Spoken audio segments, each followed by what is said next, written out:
சிம்பிளாக நம்ம வீட்டில் இருக்கிற பொருளை வச்சு வெஜிடபிள் பிரியாணி. ஆனியன் கட் பண்ணி வச்சுக்கிறேன், ஒரே ஒரு தக்காளி, இஞ்சி பூண்டு பேஸ்ட்டு, கொத்தமல்லி, புதினா.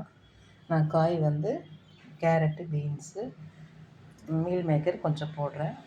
அரிசி வந்து பாசுமதி ரைஸு ஒரு 150 கிராம் எங்களுக்கு தேவையான அளவு நான் வந்து கழுவி ஊற வச்சுருக்கேன்.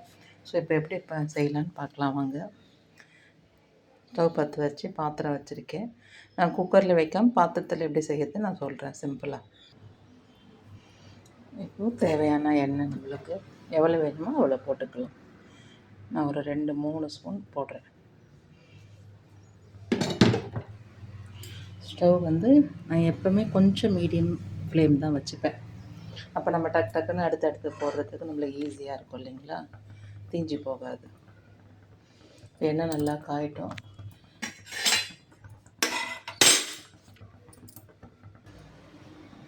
நான் ரொம்ப மசாலாலாம் சாப்பிட மாட்டேன், அதனால் சும்மா ஒரே ஒரு இலை பிரியாணி இலை போட்டுட்டு வெங்காயம்,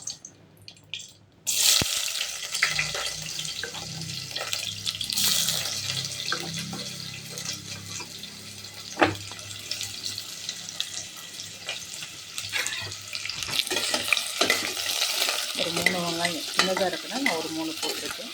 பெருசாக வந்து 2 போதும்.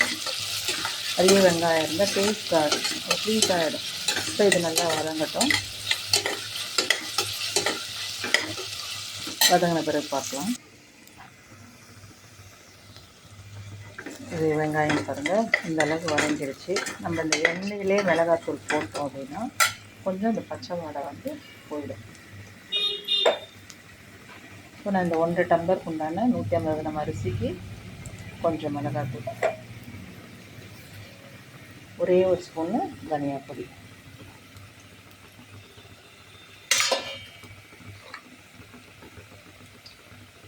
கொஞ்சமாக மஞ்சள் பொடி போடுறேன். இது நல்லா இந்த கலர் வந்து சேஞ்ச் ஆகிருக்கும். ஆனவுடனே நல்லா சுருண்டு வருது. இப்போ வந்து மீல் மேக்கரு,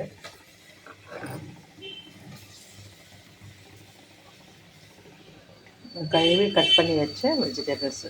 என்ன வெஜிடபிள்ஸ்னால் நம்ம போட்டுக்கலாம். நான் 2 காய் மட்டும் போடுறேன். போட்டு இது நல்லா வதங்கிட்டு கொஞ்சம் நேரம் குக் ஆகட்டும். ஸோ அடுப்பை வந்து ஸ்டிம் பண்ணிவிட்டு அந்த மீல் மேக்கரில் இருக்கிற தண்ணியெல்லாம் ட்ரை ஆகட்டும் கொஞ்சம். அப்போ தான் நல்லாயிருக்கும், இல்லைன்னா ஒரு மாதிரி பச்சை வாடை வரும். இது ஸ்டிம் பண்ணிவிட்டு கொஞ்சம் மூடி போட்டு விடணும். அதுக்கப்புறம் உப்பு போடணும் கடைசியாக. தயிர் போட்டு நல்லா வதங்கிட்டு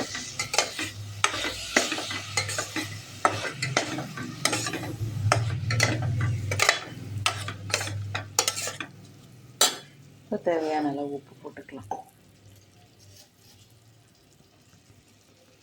நான் கல் உப்பு தான் போடுவேன், நீங்கள் என்ன யூஸ் பண்ணுறீங்களோ அதை போட்டுக்கோங்க. ப்ளஸ்ஸு நானே வீடியோ எடுத்துன்னு போகிறதுனால இப்படி பண்ணிகிட்ருக்கேன். தக்காளியை போட்டு நல்லா வதங்கணும்.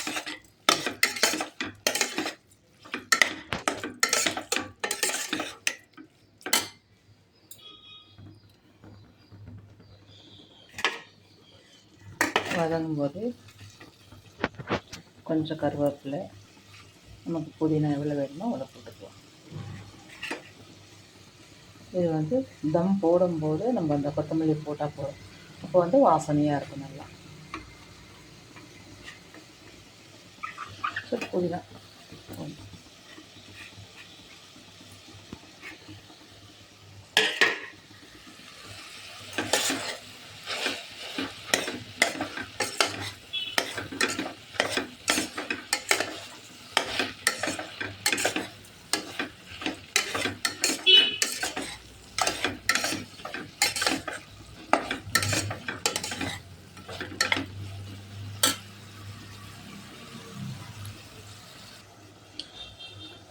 இது வரை இஞ்சி பூண்டு பேஸ்ட்டு நான் வீட்டில் எப்பவுமே கொஞ்சம் அரைச்சி வச்சுப்பேன்.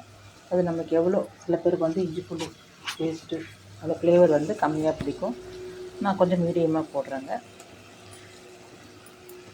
போட்டுட்டு நல்லா வதக்கிடுவேன்.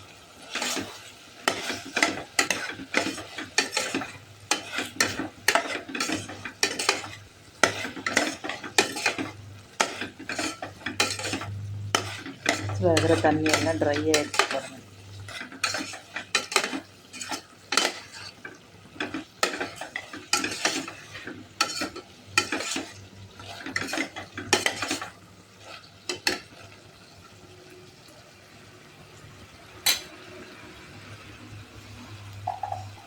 இப்போ நான் 150 கிராம் தண்ணி எடுத்தேன், அரிசி எடுத்தேன் இல்லைங்களா, அதுக்கு வந்து ஒரு 250 ml தண்ணி தான் வரும். இது வந்து பார்த்திங்கன்னா 200 ml தண்ணி. இதை விடுறேன்.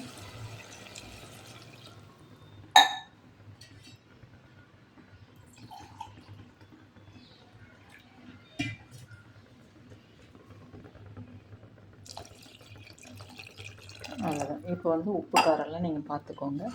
பார்த்துட்டு கொத்தமல்லி கட் பண்ணி போட்டுட்டு தம் போடும்போது கொஞ்சம் நெய்யும் கொத்தமல்லியும் போட்டுட்டு அப்படியே நான் தம் போட்டுருவேன்.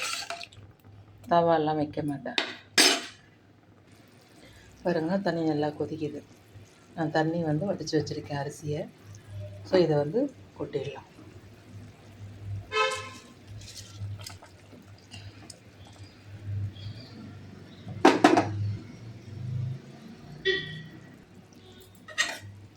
அரிசி போட்டதும் லைட்டாக கொஞ்சம் கலந்துட்டு, ரொம்ப கலர வேண்டாம்.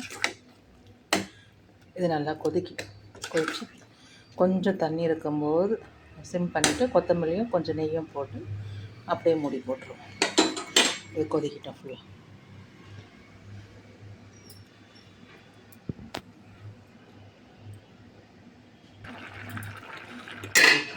தண்ணி நல்லா சுண்டி வந்துடுச்சு. நான் ஃபுல்லாக தான் வச்சுருக்கேன். இப்போ என்ன பண்ணால் தம் போடணும். இது வந்து உங்களுக்கு கரெக்டாக இருக்கும். உங்களுக்கு பதம் ஃபுல்லாக ஸ்டவ் வந்து சிம் பண்ணிவிடுங்க. பண்ணிவிட்டு கொஞ்சோண்டு நெய்,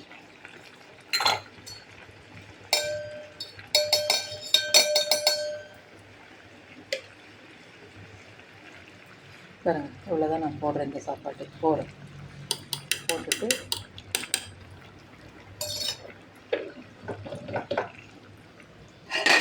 கொத்தமல்லி,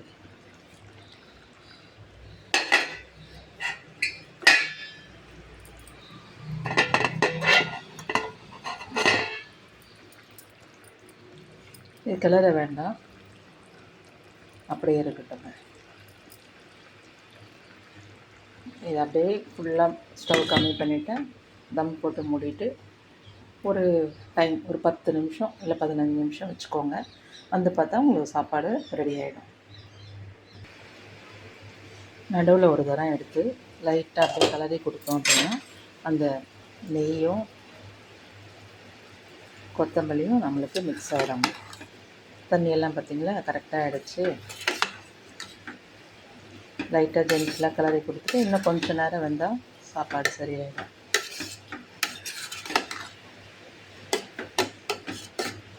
சாப்பாடு தரங்க ஒன்றும் கூட உடையாமல் அப்படியே இருக்குது. மறுபடியும் கலரிட்டு நம்ம மூடி போட்டுடலாம். ஒரு 5 நிமிஷம் இருந்தால் போதும், ரைஸ் ரெடி ஆகிடும். ரைஸ் ரெடி ஆகிடுச்சான்னு பார்க்கலாம்.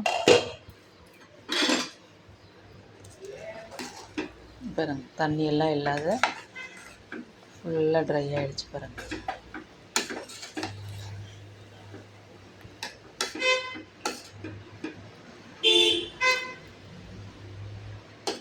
அரிசி பாருங்க, ஒன்று கூட உடையில பாருங்க. அவ்வளோதான். ஸ்டவ் ஆஃப் பண்ணிவிட்டு சர்வ் பண்ண வேண்டியதுதான்.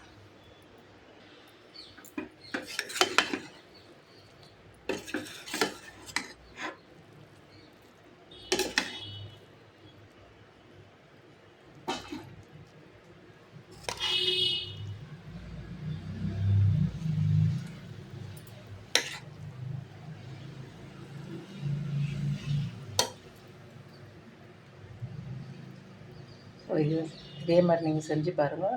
ரைத்தா வேணால் ரைத்தா வச்சுக்கலாம். ஸோ நாங்கள் அப்படியே சூடாக சாப்பிட்ருவோம். So thank you friends. பிடிச்சிருந்தால் லைக் பண்ணுங்கள், கமெண்ட் பண்ணுங்கள். தேங்க்யூ.